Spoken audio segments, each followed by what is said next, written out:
Sam? Stop them when you get ready for them. All right. Let's see. Sam,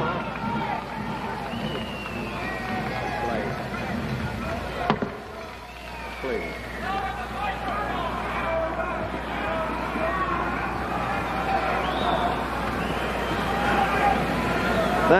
Thank you very much.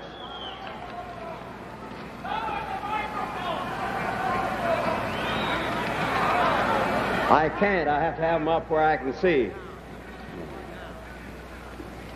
I'm sorry that the microphones are in your way, but they have to be where they are because I've got to be able to see what I'm doing. As I always am able to see what I'm doing.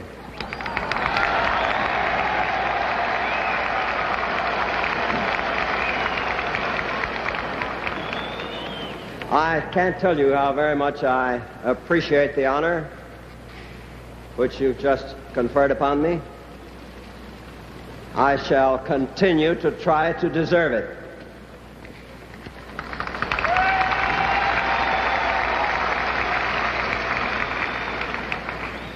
I accept the nomination.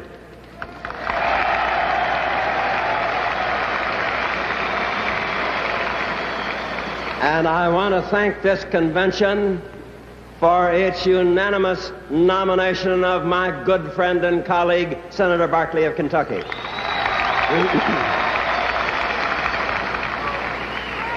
He's a great man and a great public servant.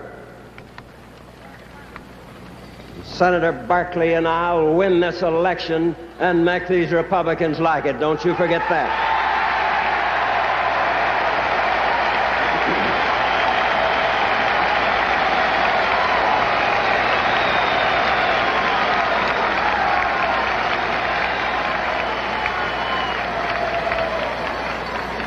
We'll do that because they're wrong and we're right, and I'll prove it to you in just a few minutes.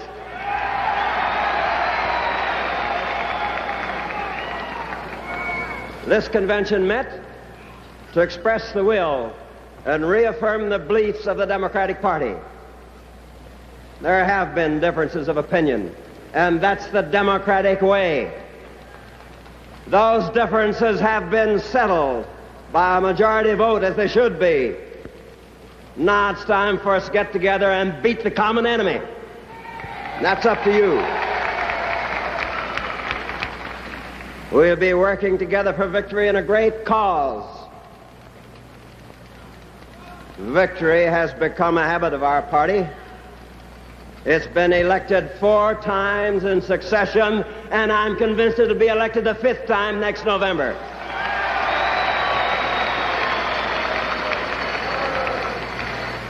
The reason is that the people know that the Democratic Party is the people's party, and the Republican Party is the party of special interest, and it always has been and always will be.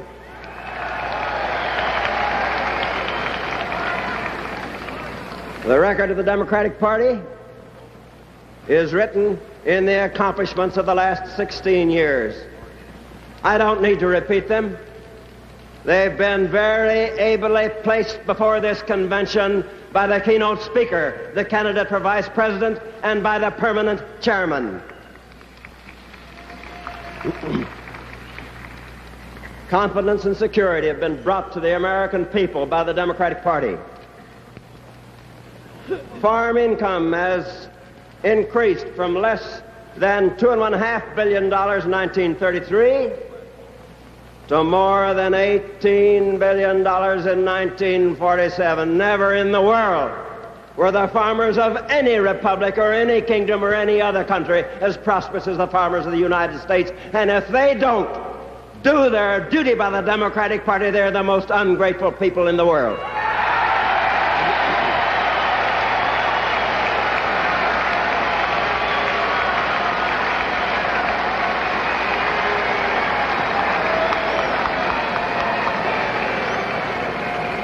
Wages and salaries in this country have increased from $29 billion in 1933 to more than $128 billion in 1947.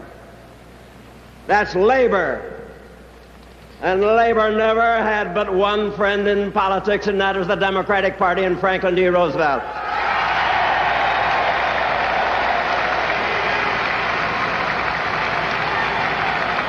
And I'll say to labor just what I've said to the farmers. They are the most ungrateful people in the world if they pass the Democratic Party by this year.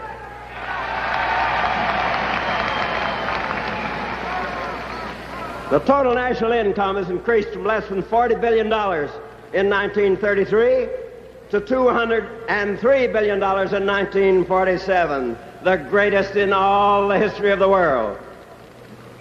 These benefits have been spread to all the people because it's the business of the Democratic Party to see that the people get a fair share of these things.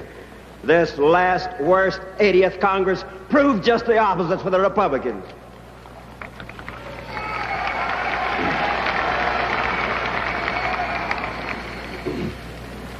The record on foreign policy of the Democratic Party is that the United States has been turned away permanently from isolationism, and we've converted the greatest and best of the Republicans to our viewpoint on that subject. The United States has to accept its full responsibility for leadership in international affairs. We have been the backers and the people who organized and started the United Nations, first started under that great Democratic President Woodrow Wilson as the League of Nations. And the League was sabotaged by the Republicans in 1920, and we must see that the United Nations continues a strong and going body so we can have everlasting peace in the world.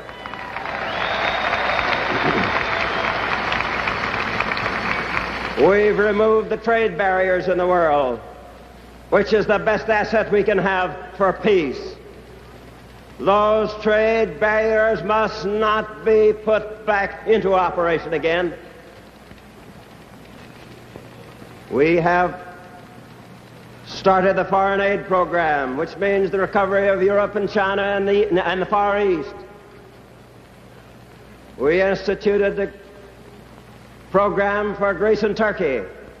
And I'll say to you that all these things were done in a cooperative, bipartisan manner. The Foreign Relations Committees of the Senate and the House were taken into the full confidence of the President in every one of these moves. And don't let anybody tell you anything else.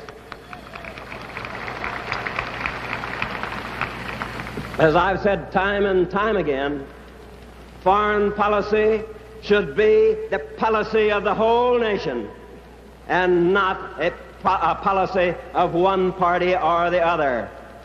Partisanship should stop at the water's edge, and I shall continue to preach that through this whole campaign.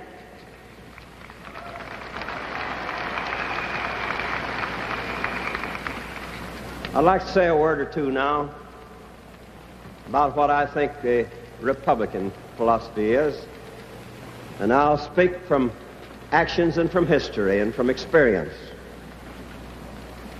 The situation in 1932 was due to the policies of the Republican Party control of the government of the United States. The Republican Party, as I said a while ago, favors the privileged few and not the common everyday man. Ever since its inception, that party has been under the control of special privilege, and they concretely proved it in the 80th Congress.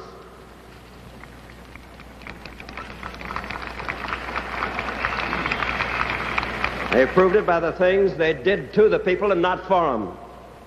They proved it by the things they failed to do. Now let's look at some of them, just a few. Time and time again, I recommended the extension of price control before it expired on June 30th, 1946. I asked for that extension in September 1945, in November 1945, in the message on the State of the Union in 1946. That price control legislation didn't come to my desk until June 30th, 1946, on the day on which it was supposed to expire. And it was such a rotten bill that I couldn't sign it. And 30 days after that, they sent me one that was just as bad, and I had to sign it because they quit and went home. It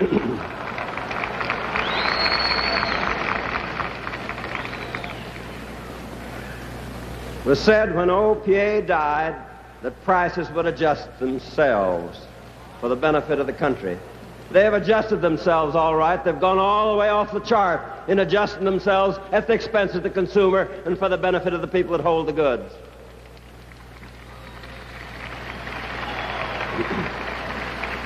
I called a special session of Congress in November 1947, November the 17th, 1947. And I set out a 10-point program for the welfare and benefit of this country, among other things, standby price controls. I got nothing. And Congress has still done nothing. Way back 4.5 years ago, while I was in the Senate,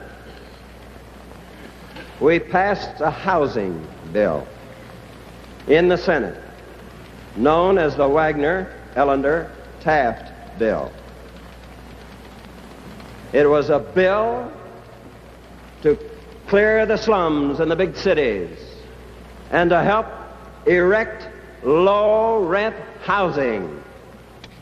That bill, as I say, passed the Senate 4 years ago. It died in the House. That bill was reintroduced in the 80th Congress as the Taft-Ellender-Wagner bill. The name was slightly changed. But it was practically the same bill, and it passed the Senate. It was allowed to die in the House of Representatives. The Banking and Currency Committee sat on that bill. It was finally forced out of the committee. Then the Rules Committee took charge, and it's still in the Rules Committee. But desperate pleas from Philadelphia in that convention that met here 3 weeks ago couldn't get that housing bill passed. They passed a bill they called a housing bill, which isn't worth the paper it's written on. In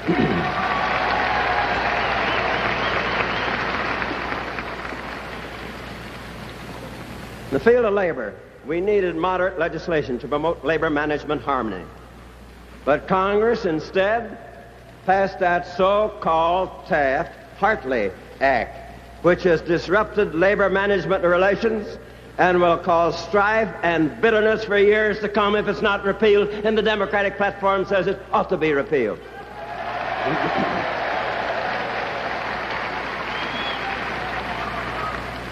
I tried to strengthen the Labor Department. The Republican platform of 1944 said if they were in power, they'd build up a strong Labor Department. You know what they've done to the Labor Department? They've simply torn it up. There's only one bureau left that's functioning, and they cut the appropriation on that, so it can't hardly function. I recommended an increase in the minimum wage. What'd they get? Nothing. Absolutely nothing. I suggested that the schools in this country are crowded, teachers underpaid, that there are a shortage of teachers. One of the greatest national needs, more and better schools. I urge the Congress to provide $300 million to aid the states in meeting the present educational crisis. Congress did nothing about it. Time and again, I've recommended improvements in Social Security law, including extending protection to those not now covered, increase the amounts of the benefits, reduce the eligibility age of women from 65 to 60 years. Congress studied the matter for 2 years but couldn't find time to extend the increased benefits, but it did find time to take Social Security benefits away from 750,000 people. And they passed that over my veto.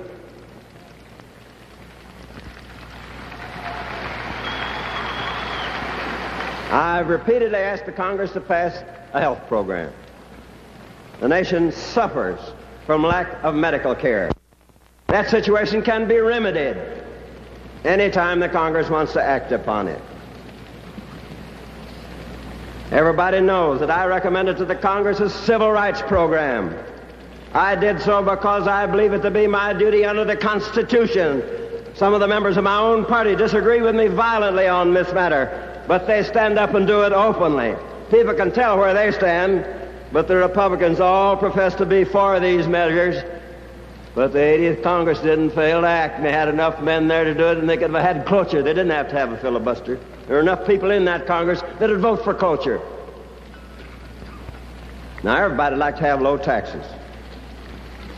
But we must reduce the national debt in times of prosperity. And when tax relief can be given, it ought to go to those who need it most and not go to those who need it least, as this Republican rich man's tax bill did when they passed it over my veto on the third try.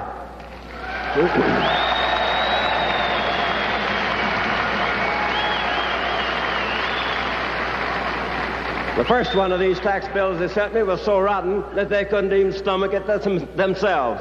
They finally did send one that was somewhat improved, but it still helps the rich and sticks the knife into the back of the poor. Now, the Republicans came here there a few weeks ago, and they wrote up a platform. I hope you've all read that platform.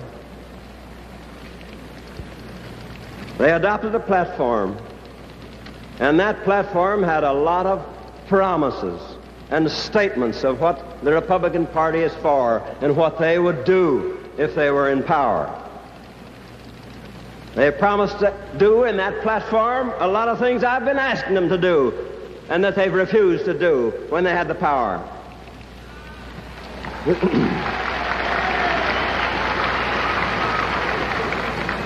The Republican platform cries about cruelly high prices. I have been trying to get them to do something about high prices ever since they met the first time. Now listen to this one. This one's equally as bad and as cynical. The Republican platform comes out for slum clearance and low rental housing. I've been trying to get them to pass that housing bill ever since they met the first time. And it's still resting in the Rules Committee, that bill is. Republican platform favors equality of educational opportunity and the promotion of education. I've been trying to get Congress to do something about that ever since they came there. And that bill is at rest in the House of Representatives.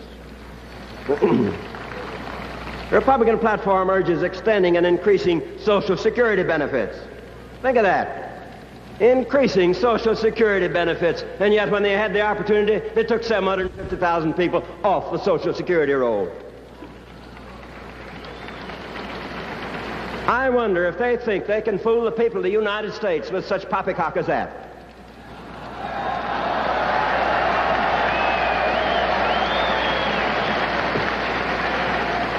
There's a long list of these promises in that Republican platform, and if it weren't so late, I'd tell you about all of them.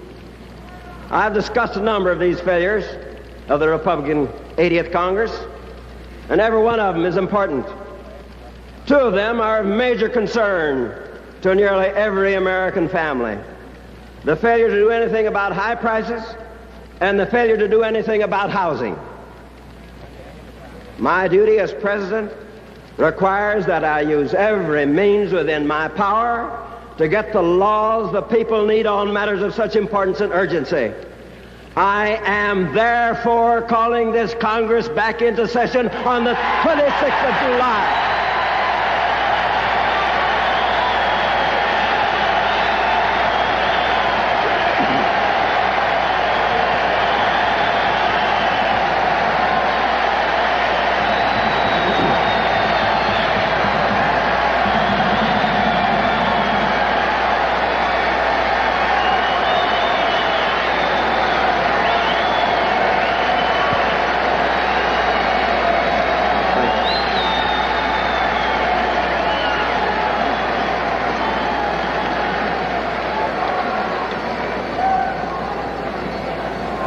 On the 26th day of July, which out in Missouri we call Turnip Day, I'm going to call that Congress back and I'm going to ask them, to pass laws halting rising prices, and to meet the housing crisis which they say they're for in their platform.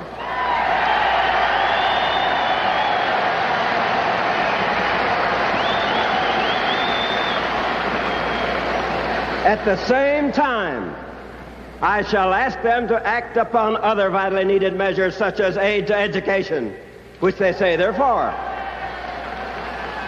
a national health program, civil rights legislation, which they say they're for,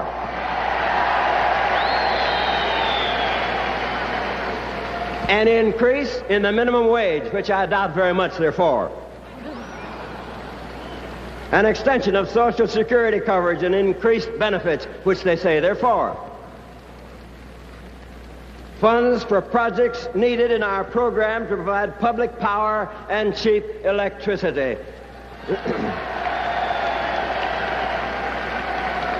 By indirection, this 80th Congress has tried to sabotage the power policy which the United States has pursued for 14 years. That power lobby is just as bad as the real estate lobby, which is sitting on the housing bill. I shall ask for adequate and decent law for displaced persons in place of this anti-Semitic, anti-Catholic law which this 80th Congress passed.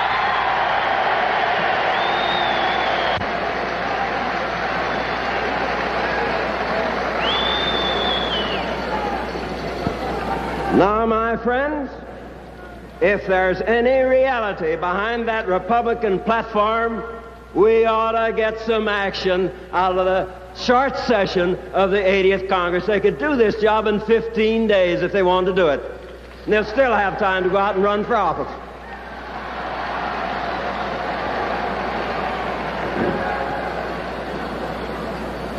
They're going to try to dodge their responsibility. They're going to drag all the red herrings they can across this campaign. But I'm here to say to you that Senator Barkley and I are not going to let them get away with it.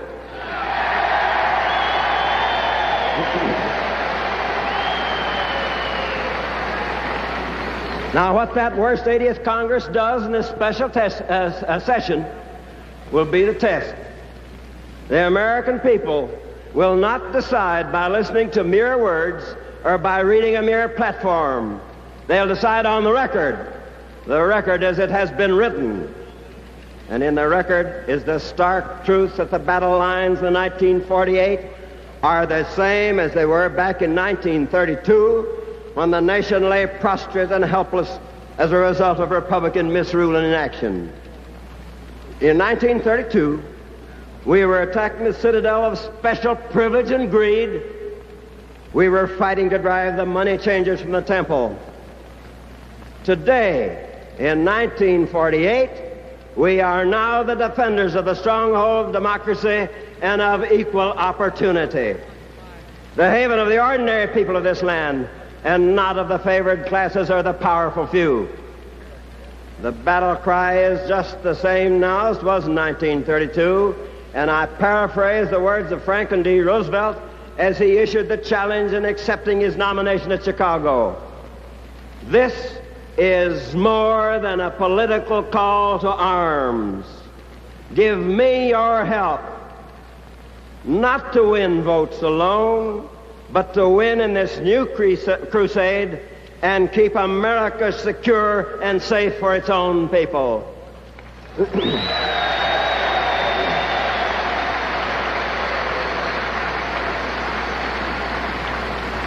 Now, my friends, with the help of God and the wholehearted push which you can put behind this campaign, we can save this country from a continuation of the 80th Congress and from misrule from now on. I must have your help.